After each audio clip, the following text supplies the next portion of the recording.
नमस्कार। आज हम एक बहुत ही दिलचस्प और मैं कहूँगा प्रेरणादायक कहानी पर बात करने वाले हैं। जी। ये कहानी है साक्षरता अभियान की, एक ऐसी पहल जो सांगली के एक गांव में हुई। हाँ, और ये दिखाती है कि कैसे छोटे कदम भी मतलब बड़ा बदलाव ला सकते हैं। बिल्कुल, खासकर जब युवा पीढ़ी आगे आए।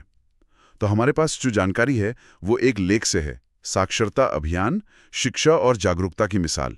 ये हमें बताता है कि कैसे स्कूल के बच्चों ने अपने ही गांव में, अपने समुदाय में निरक्षरता से लड़ने का फैसला किया। ये सुनने में ही बहुत अच्छा लग रहा है। हाँ, तो आज हम इसी पहल को थोड़ा गहराई से समझेंगे। कैसे शुरू हुई, क्या खास था इसमें, बच्चों ने क्या तरीके अपनाए और इसका असर क्या हुआ लोगों पर, समाज पर। एग्जैक्टली। तो चलिए इस सफर पर निकलते हैं और देखते हैं कि इस अभियान में क्या कुछ खास है। बिल्कुल। तो पहली बात जो सामने आती है वो ये कि ये कोई मतलब अभी शुरू हुई चीज नहीं है। नहीं। जानकारी कहती है कि ये पिछले 2 सालों से चल रहा है और आज भी 2025 में ये पूरी तरह सक्रिय है। जी हाँ, ये निरंतरता बहुत अहम है इसमें। बिल्कुल। और ये भी कि इसका मकसद सिर्फ अक्षर ज्ञान देना नहीं था, कुछ और भी था, है ना? हाँ, यही बात इसे वाकई खास बनाती है। देखिए, लेख साफ बताता है कि लक्ष्य सिर्फ पढ़ना लिखना सिखाना भर नहीं था। अच्छा। बल्कि उनको बुनियादी गणित जैसे नोट कैसे गिने, थोड़ा जोड़ घटाना, ये सब। रोजमर्रा की जरूरतें। बिल्कुल। और साथ ही आज के जमाने की सबसे बड़ी जरूरत कह सकते हैं डिजिटल साक्षरता। ओ, यानी मोबाइल वगैरह। हाँ, मोबाइल चलाना, कोई जरूरी मैसेज मतलब एसएमएस भेजना, ये सब भी सिखाया गया। ये तो कमाल है। मतलब पारंपरिक साक्षरता के साथ साथ आधुनिक जरूरतें भी। जी, ये दिखाता है कि जिन्होंने ये शुरू किया उन्होंने वक्त की नब्ज को समझा। सिर्फ किताबी ज्ञान नहीं, व्यावहारिक जरूरतें भी। और इसकी शुरुआत वो कैसे हुई, ये भी बड़ा दिलचस्प होगा जानना। हाँ, वो भी काफी मतलब जमीनी स्तर पे हुई। जो स्कूल के प्रिंसिपल साहब हैं श्री DN पाटिल, उनके मार्गदर्शन में हुई। अच्छा, प्रिंसिपल साहब ने इसमें पहल की। जी, उनके मार्गदर्शन में छात्रों ने पहले गांव का एक सर्वे किया, मतलब घर घर जाकर पता किया। सर्वे? किस तरह का सर्वे?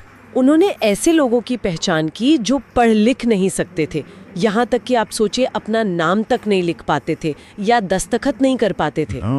तो ये पहला कदम था कि भाई पहले समस्या को समझे, उसकी गहराई को जाने। हाँ, ये जरूरी था। आंकड़े पता होने चाहिए कि जरूरत कहाँ और कितनी है। लेकिन इसके बाद जो हुआ वो शायद वो इस अभियान का सबसे अनोखा पहलू है। कौन सा? कि बच्चों ने खुद पढ़ाने की जिम्मेदारी ली, और वो भी अपने ही घर के लोगों।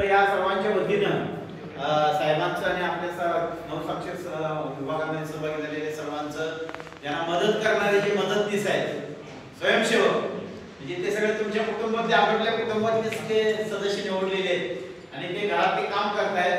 पुढच्या काळामध्ये सगळ्यांना सही आला पाहिजे, स्वतःचं नाव लिहिता आलं पाहिजे, बेरीज वजाबाकी केल्या पाहिजे, किमान क्षमता आल्या पाहिजे. त्या दृष्टीने तुम्ही प्रयत्न करावेत आणि एवढे सगळ्या घटकांना आपण साक्षर करण्याचा प्रयत्न करूया. आपल्या सर्वांच्या वतीने परत एकदा साहेबांचं मी मनपूर्वक स्वागत करतो. आणि हा यशस्वी आपल्याला हा शासनाचा उपक्रम आहे, आपण यशस्वी करून दाखवायचा आहे. एवढंच मी या ठिकाणी आपलं सगळ्यांना विनंती करतो. मी थांबतो. जय जय महाराष्ट्र. तुमचं नाव काय? नाव नाव नाव सांगा. पूनम संदीप लवटे. वय किती आहे? किती वय आहे? वय किती? शाळा शिकला ना तुम्ही? नाही रे, म्हणून तर आम्ही बोलवले तुम्हाला इथं. किती वय चालू आहे तुमचं? मुलं किती आहे? 2. तो मुलगा आणि मुलगी. तू कितवीत आहे? ह्या शाळेत आहे. आणि ही 4थी. तू कुठल्या शाळेत आहे? जिल्हा परिषद. आईला शिकवतोय का? हा, काय काय शिकवलं? पाडे. बर. नाव? हा, पाडा येतो तुम्हाला? म्हणा भाऊ. कितीला पाडा म्हणता? हा, बेचा म्हणा. व्हिडिओ करा. म्हणा म्हणा म्हणा. हा म्हणा. लाजू नका, लाजू नका. ह्या शाळेत आहे. आणि ही 4थी. तू कुठल्या शाळेत आहे? जिल्हा परिषद. आईला शिकवतोय का? हा, काय काय शिकवलं?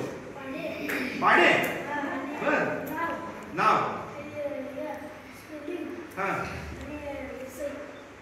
पाडा येतो तुम्हाला म्हणा भाऊ कितीला पाडा म्हणता हा बेचा म्हणा व्हिडिओ करा म्हणा म्हणा म्हणा हा म्हणा लाजू नका लाजू नका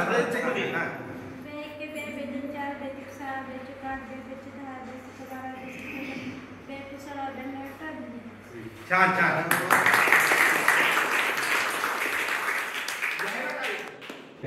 आता ही ताई या ताईने 21 तारखेला परीक्षा दिल्यानंतर किंवा तुम्ही कुणीही परीक्षा दिल्यानंतर 21 तारखेला परीक्षा दिल्यानंतर तुम्ही ज्या वेळेला पास व्हाल त्यावेळेला तुम्हाला डायरेक्ट 5वीला बसायला म्हणजे ह्या ताईला खूप मोठा फायदा होता की 5वी पास होऊ शकते 5वी झाली की परत 8वी डायरेक्ट आणि 8वी झाली की 10वी म्हणजे पुढच्या 3 वर्षात तू कितवीत आहे सांग तू 7वीत आहे तुझ्या बरोबर तुझी आई 10वी पास होऊ शकते त्यामुळं आपल्या गावामध्ये असे जर कोण तरुण